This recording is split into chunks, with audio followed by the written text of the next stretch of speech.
How's it going, everybody? The Grand Realm fan here, and welcome back to another model train review. Today, I'm kind of a little excited about this because it's been a long time coming, and I've always been meaning to get one of these models, but I've never gotten around to actually getting one, and I finally have one. It is this. It is the ALCO RS11 made by Rapido. This is going to be my very first Rapido model that I have ever owned and that I've ever reviewed, of course, on this channel. So without further ado, let's get into it. Alrighty, so first impressions on the box, you have a nice, lovely image of a real-life example of the RS11. Note the picture is, of course, of a New Haven RS11. The one I have is an SP Bloody Nose, but that's basically what they used as far as the decoration for the box is concerned. That being said, I bought this one used, like new, and this is an older run. I believe Rapido has done a second run of these already, and so this is kind of like one of the older runs of the RS11, but doesn't really take anything away from the model. So the things that I have been told, because obviously friends of mine have suggested, we got a nice booklet here. I'll skim through that later, but basically what I've been told is if you read through the manual, there's a number of jokes and humor that I've been told that are in the manuals. We got a magazine advertisement paper, la-di-da. And then we have an exploded parts diagram here. Very nice. And then we have this, which I believe is a parts list. It's a list. And the booklet itself. Not too bad, right? Again, I heard there's jokes and humor in this. I hear Rapido have quite the sense of humor when it comes to their model trains. And it's as seen in their manual and also in their sound systems, but I'll explain that later. I'm gonna take off the foam top here and take a look at the engine itself. That looks really nice. Let's see what we got. We got extra parts here. I believe like extra grills. It looks like extra emergency lights as well. So nice little spare parts or slightly different variation of the parts. Again, there's like two more little plastic pieces, plastic details. I think those are sunshades or something. No, they're not sunshades. These are the sunshades. The sunshades are right here. So, okay. I'm just gonna go and take the locomotive out. I'll take this box, set it to the side. Hoo-wee. Yeah, you weren't kidding. This thing is nice. Very nicely packaged. I like that. It's professionally packaged. Open up like that. And again, this is an older run, so the newer runs I've heard are vastly more detailed than even the first runs, but this is still a very detailed model. It's got a bunch of these.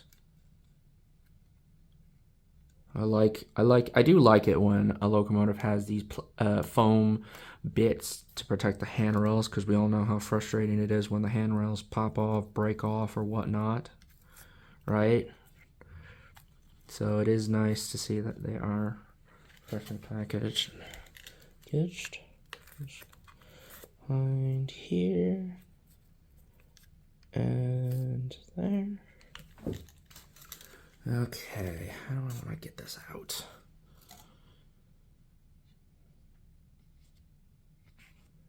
probably just try to get as much as I can on the fuel tank, because you know that's where you're supposed to.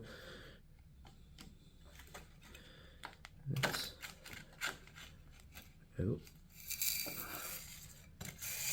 there we go. Just gonna drag that out of the way.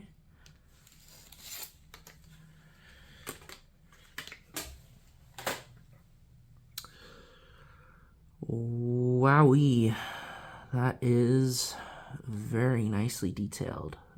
It's very weighty too. So that means that for a small switching engine like this is gonna be a nice puller. I can already tell from the weight. But I am gonna get into the details, of course, in a sec. So without further ado, let's maybe take a closer dive into the detail. On first impressions, it seems like there's a lot. Alrighty. First thing I gotta say is, wow. The level of detail on this is quite significant. Starting from the front of the locomotive, you got a nice little plow up here, along with the MU hoses, the coupler cut lever, obviously. So you have a standard knuckle coupler. I can't tell if it's plastic or metal. And you got nice plastic detail up the front and the handrails, I believe.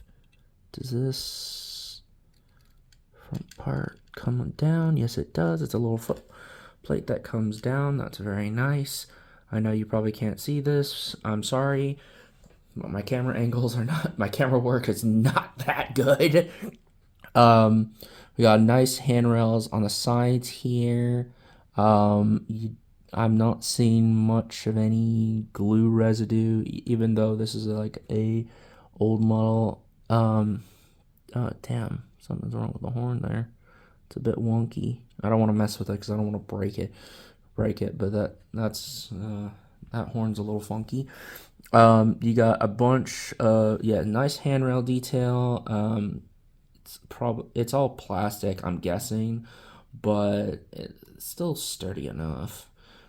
I mean, what did you expect? Plastic handrails are always gonna be fragile on all model trains unless they're made out of metal ones.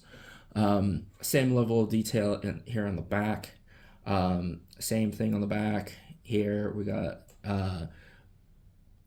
headlights. Got like 4 different types of headlights. I don't know if like one of them is a main light and one of them is like a gyro light or some kind. The headlight bulges on the front and the back here. Those are red emergency lights. We got the nice number boards here, the nice lettering and numbering on the side of the cab, the nice lettering on the back. You got tiny little lettering detail that you can see here. Got the emergency fuel shut off. Got the fuel gauge, the fuel tank detail, the truck detail is very impressive indeed. If you look on the top of the model, the grill here, you can actually see actual fans in the grill itself. That's very nice. Now, is that... Oh, hello. Okay, that's a really cool feature. That chain looks like an actual chain and not just a solid piece of plastic. Very nice. And like I said, this is the first Rapido model I've ever had in my hands. Like, I've seen other Rapido models of friends of mine, but like I've never had one in my hand, so I've never had a close look at these. And the fact that they're using a real chain for this is a quite nice detail that I really like. And then you got more, again, really nice truck detail on the front and the back. The chain is a really nice detail. Roof mounted horn, nicely edged fans and grills. The paint job is nice and crisp. There's no paint bleed anywhere. So very, very nicely detailed model. I've heard that Rapido is a very high quality manufacturer and very detailed with their models. That being said, they are a little pricier. However, I feel like that price is reflected in the level of detail of this model. Like I said, there's a lot of immaculate detail in this road switcher that we got here. Of course, with most of my model reviews, they're DCC and sound variants. So, without further ado, I'm going to switch this locomotive over to the powered track, and we're going to go through some sounds. Originally produced back in 1956, the RS11 was a direct competitor to, at the time, EMDs GP9 series of road switcher locomotives. So the RS in RS11 stands for road switcher. And of course, the 11, I believe, is the model number. The 11 being one of the latest model of road switchers that ALCO produced in the late 50s. But again, ALCO was really struggling as far as the locomotive market was concerned, because they lost a bunch of their marketing to bad prime mover designs. So some of their early diesels that they produced and made were just horrible failures mechanically and reliability wise. And so that unfortunately resulted in railroads having a bit of mistrust towards ALCO as a locomotive manufacturer. And so when EMD debuted their GP9s, basically ALCO was then racing to try and catch up to EMD. In fact, the ALCO RS11 was basically their answer to the GP9. And in fact, one of the only reasons why the ALCO RS11 sold as well as it did was apparently EMD was so backlogged with orders for GP9s that railroads had to go elsewhere in order to fill their locomotive shortages. That being said, the ALCO RS11 was a significant improvement over older ALCO models. Their prime movers were significantly more efficient, both in fuel and also in acceleration, and actually produced more tractive effort than their GP9 counterparts. However, despite all those advantages, they were nowhere near as successful and nowhere near as popular as the GP9s, because again, you don't get a second first impression. And ALCO produced some really bad diesels mechanically and reliability in the beginning. Not to say that all of their not to say that all their diesel locomotives were bad. Like, they did have a lot of good switcher locomotives, like with the RS1s, 2s, 3s, and then as well as like the S2s. Those switching locomotives were successful and they were good locomotives. But again, when ALCO decided to go into the road switcher locomotive market, or the road locomotive market, they got locomotives such as the ALCO PA and the ALCO FAs. And I don't hate those locomotives. I absolutely love the PAs and the FAs, but historically they were unreliable. And that was one of the first attempts of ALCOs designed towards, and if they're bad and the railroads did not like them at all, you don't really get that second chance. That being said, These locomotives were sold to a good number of railroads, such as the Delaware and Hudson, New York Central, Missouri Pacific, Norfolk and Western, Pennsylvania, Southern Pacific, as you see here, Northern Pacific, Missouri Pacific. They even got shipped out to a couple of railroads in Mexico, and even Peru. So go figure. That being said, these locomotives obviously didn't last for long. As far as I'm aware, in preservation today, there are 3 examples somewhere in the Midwest, I believe. So at least these survived. Yeah, I think they got like maybe 20, 30 years of service, which is not terrible, but it's not the best in comparison to some of EMD's designs, which had, I believe, 40 plus years of service. But like I said, unlike, or actually similarly to the prototype, this Rapido model I hear is a really good runner. So without further ado, let's get into the running and sound functions.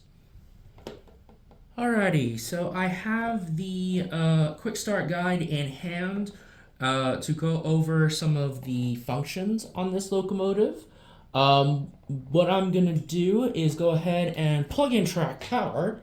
Now, this locomotive, like some Bowser models, is not going to start up as far as sounds wise completely, but as you can see, the number boards immediately lit up. Very nice.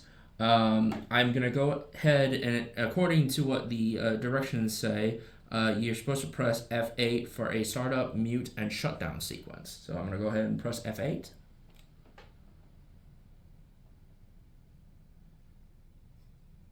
Oh, oopsie. I forgot to type in the number. Again, it's a used locomotive, so it's already going to be programmed to its road number. However, obviously, if it was a default digital address locomotive, it would obviously be 3. So sorry, let's try this again. I'm going to go press F8.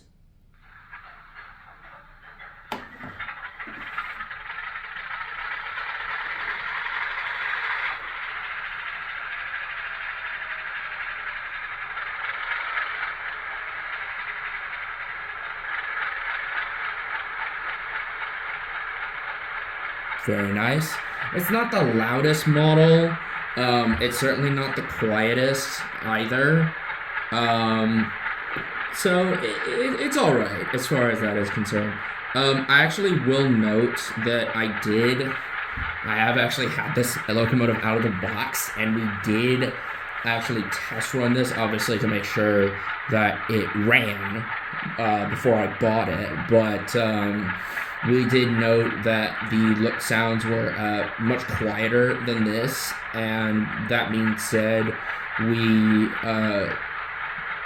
turned up the volume, so to speak. We maxed out the volume. So what you're hearing now is max volume for the sounds. The decoder, I believe, is a Lock Sound 5 decoder.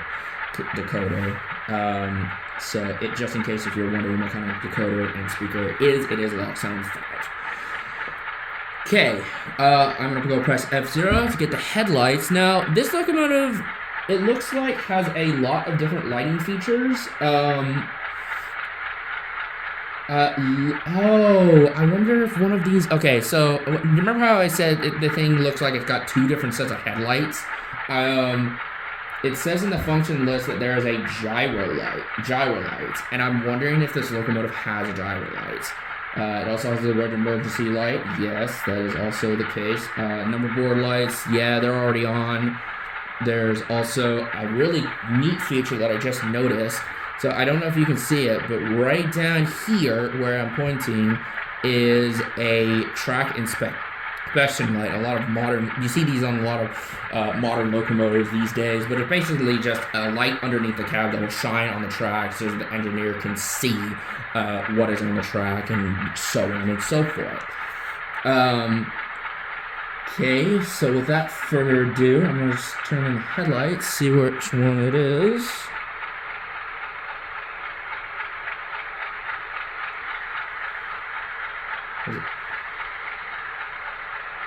Wait a minute. Did I, oh no, did I make an oopsie? Hold on. Sorry, I'm gonna move this real quick.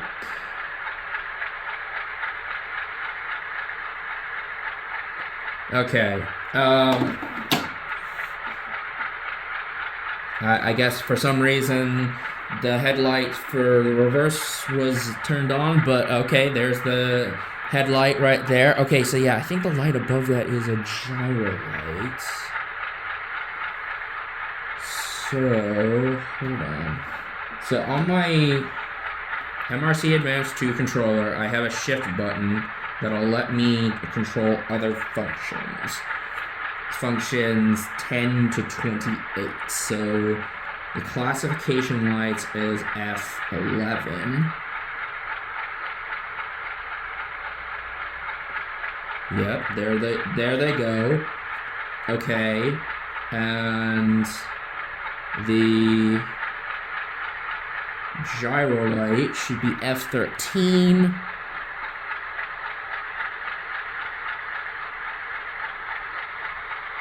Is it on? How is it? Why is it not turning on? Hello?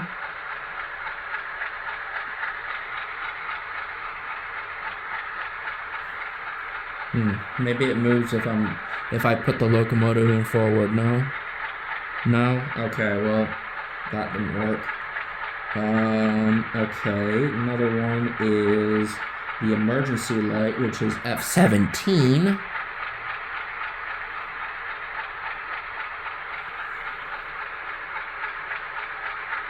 Okay, I don't know why it's not working, but okay. We tested all these features. I think it's just my MRC controller being crap, because we tested all of this before I bought the locomotive, and I know for a fact all these work. So pardon my MRC controller. I am meaning to get all of that replaced with an NCE controller. Multi-controller system, but at least we can still go through like some of the main functions, starting with, of course, F1, the bell.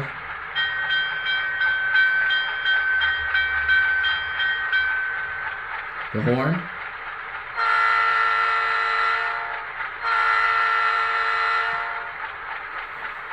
Let's see, what does F3 do? F3 does flange squeal. Yep. So it's a function that you can only do if the locomotive is moving. Okay, that's fine. F4, dynamic brakes.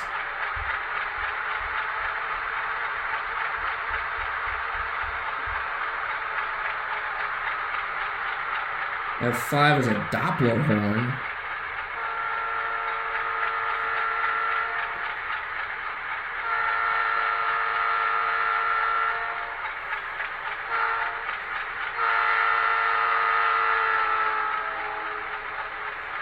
I love that. I like that very much. F7 is dim the headlights. Yep, headlight just dimmed. F8, as you know, is the start up, shut down, and mute. F9 is full throttle. F10 is brakes. F11 is, as we saw, the classification lights. F12 is apparently switching mode. I have no idea what that is. F13 is supposed to be the gyro light. I know the gyro light works on this model. It's not broken. It's just my controller being shit. F16 is a steam generator function. F17 is the emergency light function. Again, I know this emergency light on this locomotive works. It's just my controller being shit. F18 is the ground light. I am guessing the ground light is this little light below the cab. F19 is the number board lights, which are already functioning, and F20 is a splitter valve. Comment down below what a splitter valve is, because I do not know. That being said, I'm gonna put it into I'm gonna move it forward at 1 speed step, and we're gonna see how well this thing runs.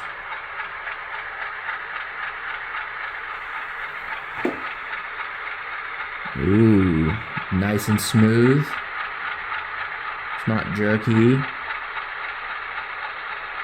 Very smooth at even the slowest of speed steps. That is very nice. I do like that. Okay. Now obviously the lighting is directional. So flipped it in direction. Yep, the headlight on the rear lights up perfectly fine. Switching detail nicely. That is nice. I like that a lot. That is a very, very smooth runner.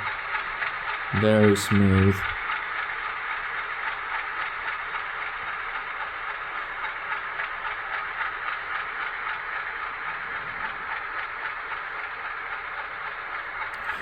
Okie dokie. So,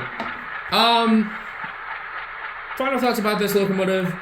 It is a very nicely detailed locomotive. It is a very smooth runner. It has a lot of functions. It is on the pricier side of what locomotives is concerned, even in comparison to other manufacturers. However, I can say that the price is slightly justified by the level of detail and functions and performance that these models give out. MSRP, I believe for this one is $330 for the DTC and sound version. Obviously, I got mine used, so I only got mine for $160. And I'm sorry, for $160, you can't go wrong with this locomotive, especially for that price. Would I pay full price? I barely ever pay full price when it comes to buying my model trains. You know, the vast majority of my collection, as you know is bought secondhand or from train shows or eBay. However, I am starting to try and get into buying more newer locomotives from either train stores or websites like Train World. But still, it is a really good locomotive. I am so glad I finally have a Rapido model of my own. Again, it's been a long time since I've started hearing about Rapido's models, and I've been wanting one for a while, of course, and I finally have one, and I can say that I am so glad I finally have one, and I would recommend them if you can get one of these. There's obviously other models that Rapido has. Go ahead and check out their website or whatever. They don't have any steam. Oh well, actually, I don't know if they have any steam locomotives. I might want to try that someday. But like, I want to get some of their other diesels that they've got. Anyways, that's enough of me rambling. I really do like this locomotive. I think it's a good buy. Pick a newer run up if you can, because there's another newer run of these locomotives. I don't know what the difference is between the two. You can go ahead and research that or find out for yourself.